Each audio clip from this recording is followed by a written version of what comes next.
So that's Iron Mountain right there. My plan is I'm gonna hike up along this ridge here up towards the summit and find a nice snow slope to be able to dig a snow cave in.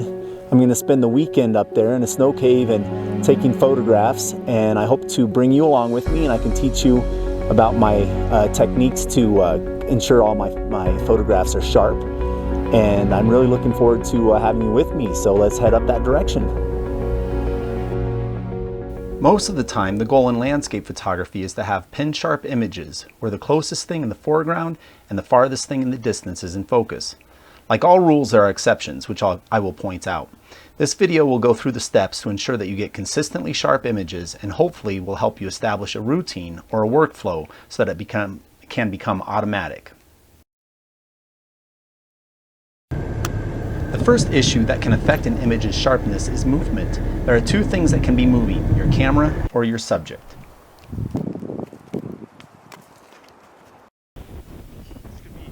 The first step to keeping your images sharp is to buy the best tripod that you can afford, carry it with you, and use it. Keeping your camera still is number one. Secondly, something in your scene might be moving. In wildlife or sports photography, you would need different techniques, but since this is landscape photography, typically there is no movement in the scene. Exceptions to this could be windy scenes or moving water.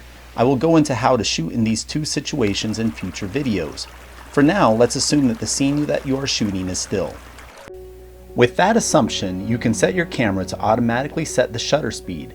With the tripod and a still subject, it really doesn't matter how slow the shutter speed is. That brings us to the plane of focus, or depth of field, which is controlled by your aperture. Your eyes need to strain to focus on something up close, and the background becomes blurry. If you're looking at something far away, objects that are very close become blurry. The same thing happens with camera lenses. If you want to get something close in the foreground sharp, as well as the mountain peak far in the distance, you are going to need a wide plane of focus. Your aperture settings control that. Without getting into too many details, in landscape photography, the optimal setting is f11. This gives you the widest depth of field without getting into the image degradation that comes with really small apertures like f22. Again, there are exceptions to these rules. Situations with extremely low light, like shooting the Milky Way, require a very large opening or aperture like f2.8 or 1.4. You might want to shoot a very deep scene with f16 or f22. You want to experiment with your camera to find the best results for you. For me, I shoot 90% of my landscapes at f11. So you want an auto shutter and a manual aperture. On your camera, that is known as aperture priority mode. This allows you to set the camera to your base ISO, which is typically 100 for most cameras, then the aperture for f11. The camera will automatically change the shutter speed as the lighting conditions change. Then you can adjust the exposure compensation and watch the histogram to fine-tune the exposure. You can check out my Exposed to the Right video if you want to learn more about how to use the exposure compensation to get the correct exposure. Okay, now you've got a stable camera and optimal settings for most landscape photography situations. The next question is, what are the best techniques to actually focus your camera? Most cameras have a variety of ways to focus based on the kind of photographer that you are. In landscape photography, you typically have time to really dial in the focus on your camera. Then you may take several shots as the lighting changes. What you don't want is to constantly have to double check your focus. Nothing is worse than fine-tuning your focus than getting home and finding most of your images are blurry because your camera's autofocus changed focal points on you. The problem with having the autofocus button having a mind of its own a lot of times comes into the way the shutter button is programmed. If you have the shutter button doing both the autofocusing and taking the picture, then you have one button, two different things, and that can confuse the camera. So you go to take your picture and sometimes it refocuses. So the way to solve that problem is to come around on the back of your camera and try to program one of the buttons on the back to do the autofocusing and disable the autofocus feature on the shutter button in the front. So just do a Google search on your camera's make and model, find out how you can program a button on the back to be the autofocus button. It can really be any button that you choose, and how to disable the autofocus on the front of the camera. And that way, when you go to take a picture, your camera takes a picture, and when you go to focus, your camera focuses. But you don't have those two different things happening at the same time. Up to this point, we've established a consistent workflow and camera settings that you can use most of the time. You have a stable tripod, aperture priority with ISO 100 f11. Your camera sets the shutter speed and your back button focuses on a single point. We're not done yet though. This brings up the last issue with getting consistently sharp images. What part of the scene do you actually focus on? One general rule of thumb is focusing 1/3 of the way into your scene. This is a quick and dirty method that works some of the time, but not always. Better yet is determining the hyperfocal distance. Hyperfocal distance is the closest focusing distance that allows the farthest objects to be reasonably sharp. Normally, if you focus on the foreground, the background will be blurry. If you focus on the background, the foreground will be blurry. The hyperfocal distance is that point in the middle that allows the foreground and the background to be sharp. So how do you determine where that hyperfocal distance actually is? You can be confused and get a chart online, or for normal or wide-angle lenses, you can just double the distance. Let's go out into the field and I'll explain.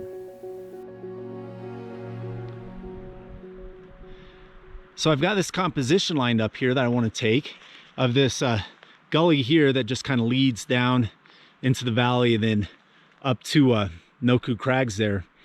And what I want to do is make sure that I have everything in focus there. So after you've chosen your composition, the first thing to do to make sure everything is in focus is to find the part of the scene that is in your frame and is closest to the camera.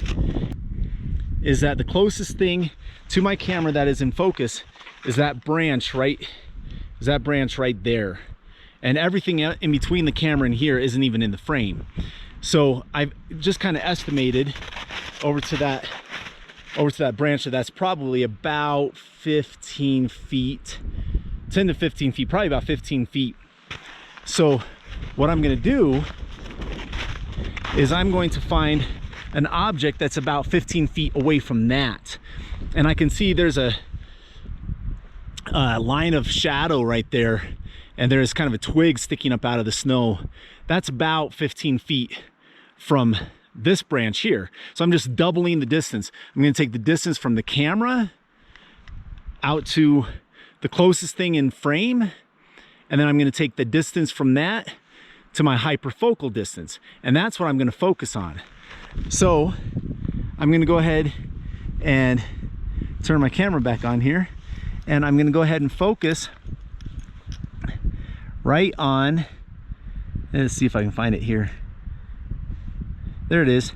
I'm going to focus right on that little twig that's sticking up out of the snow, and then I'm going to zoom in on that using my zoom button. Yeah, I zoomed into 10x.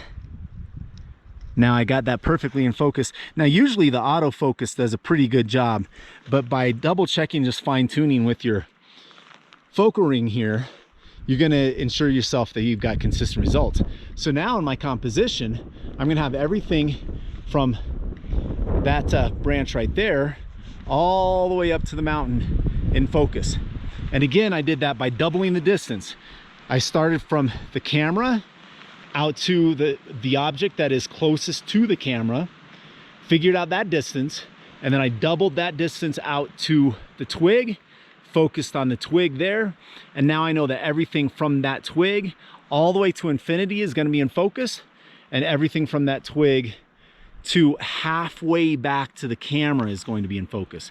Now, if there's some stuff in here that's a little bit closer to the camera than that branch, it'll still, it's not like suddenly it's blurry. It'll just kind of gradually fade back.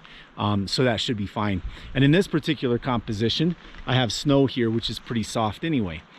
So that's how you can find the hyperfocal distance to ensure that you have everything from foreground all the way to your background in focus. So here's the entire workflow to ensure that you can get sharp images on a consistent basis. You have a stable tripod shooting a still scene. You use your camera's aperture priority mode with ISO set to 100 and the aperture set to f11. Your camera sets the shutter speed. You triggered your back button on a single point focus hovered over the hyperfocal point, which you determined by using the double the distance rule. Now double check the sharpness of that focus point with your zoom button and manual focus ring. Review your image at the end and refocus if needed.